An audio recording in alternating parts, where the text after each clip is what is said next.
Crying Tour. Crying Tour,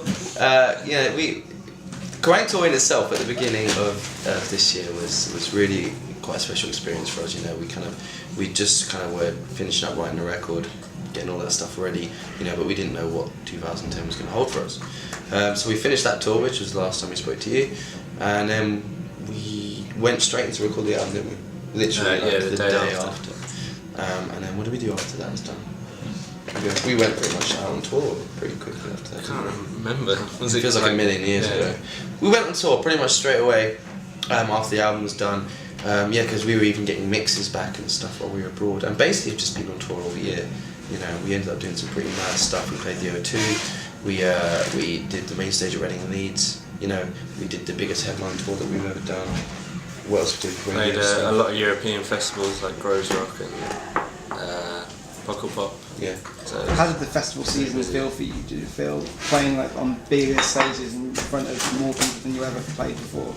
Yeah, man. Well, it was amazing. I mean, you know, it's so out of kind of what you're used to that you kind of have two choices, I guess. Like, it's to kind of become really daunted by it, or just to kind of go, well, fuck it, here we are. You know, I guess there's only one thing you can do when you're on that stage, and it's kind of just play. So I kind of feel like it's nerve-wracking, but you do get used to it, don't you? Yeah, well, it depends. I don't think I'll ever get used to playing main stage at Reading. No, perhaps not. That's the significance of that. I think definitely wasn't lost on us. But Friday, when we played the Reading, was a lot more nerve-wracking than Sunday, I thought. Oh yeah, I guess so. Yeah, so you know, it kind of you just get. I think fundamentally, because you know the songs we play, we know them so well. Wherever we are, and whatever stage we're, after a while, you kind of become a bit more familiar with it, you know. But yeah, we played some festivals that we kind of really never thought we'd necessarily get a chance to play this year. So it's been wicked.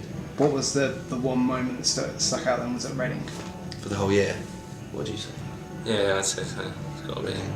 Reading was pretty mad. I mean, because obviously it's an ambition. I guess it's an ambition of every band, but you know, to be on the main stage is something else. But for me, actually, it was the headline shows that we did. In particular, the two London ones. So the Garage that we did in July. And then the one that we most recently did, which was at the Electric Ballroom.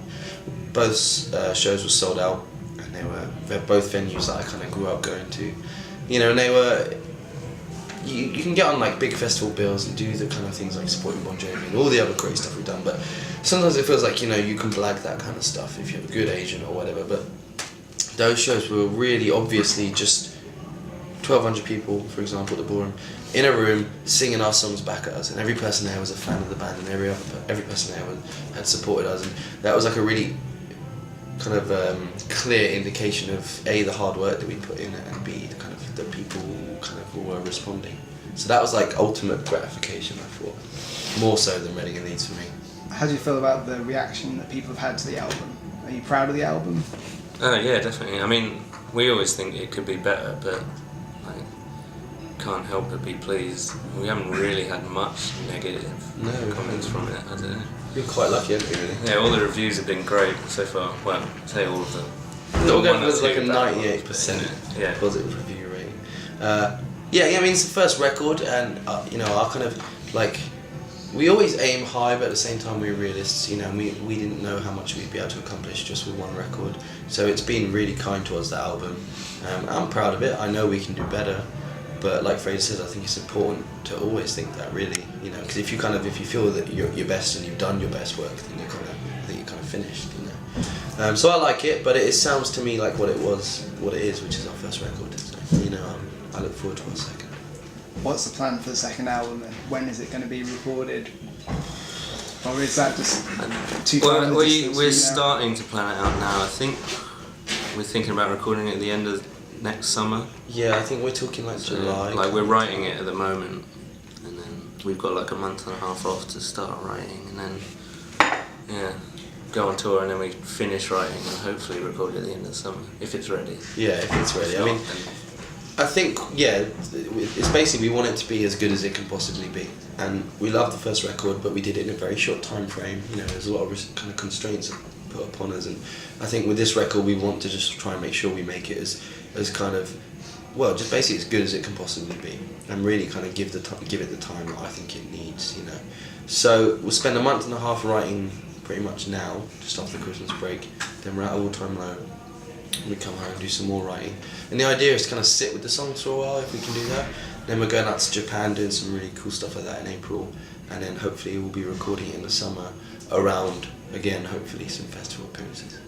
How does the All Time Low thing come about? Is that from the Kerrang tour, or is that just agents? Or? Pretty much, isn't it? Yeah, they kind of just asked us. Like, we've seen them a bit over the summer at a few random festivals, and they just said they wanted to take us on tour, and yeah, we said yes. Yeah, we did. It was very nice to actually have like a, you know, I mean, so many things, tours and things like that, they do get arranged, like you say, through agents and all that kind of stuff. And what was really nice was that we met them on the Kerrang tour, and they were really cool.